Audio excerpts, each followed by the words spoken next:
mendorong Polri, mendukung Polri segera memanggil Bahar Smith dan menetapkannya sebagai tersangka, dan kemudian jika memang memungkinkan untuk ditahan.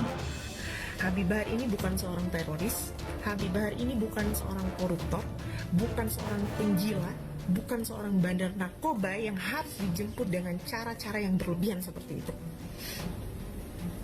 Karena ini termasuk dalam kategori pro justisia, yang mana memang oleh Undang-Undang KIP kan tidak boleh kita publikasi. Tapi secara umum, dari hasil pendalaman penyidikan diperoleh beberapa kalimat-kalimat yang mengandung kebohongan publik. Nah, ini yang menjadi unsur-unsur dalam pasal-pasal yang dipersangkakan. Hal ini sangat menyedihkan pihak keluarga daripada Habib Bahar, karena perlakuan terhadap Habib Bahar sangat berlebihan dan melampaui batas terhadap kasus yang ia hadapi. Karena rasa keadilan harus diberikan kepada semua pihak. Kita tahu dulu Ahok melakukan hal yang sama, dituduh melakukan penistaan dan pelecehan terhadap agama, telah menjalani proses hukum dan telah menjalani hukuman yang dijatuhkan kepadanya. Maka sekarang saatnya negara, pihak kepolisian, penegak hukum untuk memberikan rasa adil kepada semua pihak. Ya, jadi pertimbangan secara umum untuk penahanan ini kan memang ada pertimbangan objektif berupa persangkaan yang diberikan kepada yang bersangkutan ini mengandung ancaman hukuman di atas 5 tahun.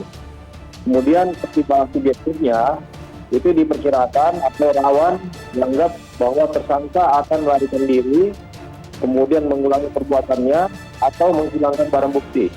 Lupakan kekecewaan kita, jangan sampai kita diadu domba dengan Polri. Saya mengajak semuanya untuk percaya kepada Polri bahwa penyidikan ini akan tuntas sampai selesai dan Bahar Smith akan kembali dihukum. Salam dari saya.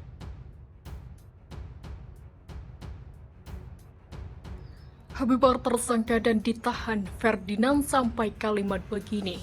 Direktur Eksekutif Indonesia Polisi Independen Ferdinand Huta Hayan mengomentari penetapan status tersangka dan penahanan Habib Bahar bin Smith atas kasus dugaan penyebaran berita bohong. Habib Bahar ditahan setelah menjalani pemeriksaan di markas Polda Jabar pada Senin. Penahanan ini sudah benar sesuai dengan KUHP dan berdasarkan alasan subjektif maupun alasan objektif, kata Ferdinand dalam keterangan di Jakarta pada Selasa. Ada 2 kata tertulis di paket kepala anjing yang dikirim kepada pesantren Habib Bahar. Menurut Ferdinand, penahanan Habib Bahar wajar lantaran ancaman hukum atas pasal-pasal yang diduga dilanggar minimal 5 tahun penjara. Selama ini ceramah Bahar bin Smith cenderung provokatif dan mengulang ujaran-ujaran kebencian, maka sudah layak dan patut untuk ditahan. Tindakan Polda Jabar menahan Bahar bin Smith sudah benar. Begitu lanjutnya.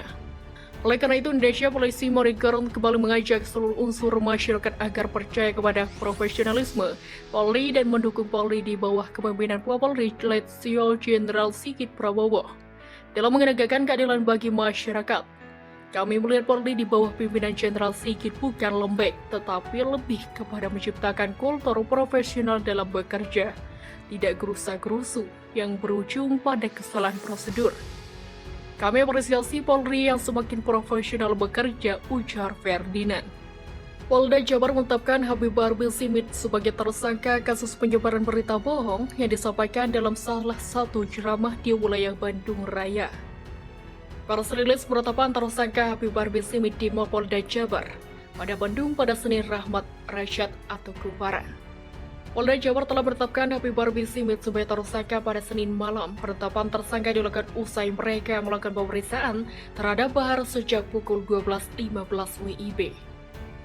Selain Bahar, Polda Jabar juga menetapkan TR sebagai tersangka. TR merupakan orang yang mengupload ceramah Bahar di YouTube kemudian menjadi viral. Di Reskrimsum Polda Jabar Kombes Arif Rahman mengatakan, baik Bahar bin Smith dan TR ditetapkan tersangka karena telah menyebarkan berita bohong dan membuat keonaran. Berkaitan dengan ucapan saudara BS saat ceramah yang mengandung berita bohong yang kemudian diupload dan ditransmisikan oleh TR ke akun YouTube yang kemudian disebarkan atau transmisikan sehingga viral di media sosial, kata Arif saat konversi pers. Itulah yang menjadi pokok perkara pidana yang sedang disidik oleh Polda Jabar, tambah dia.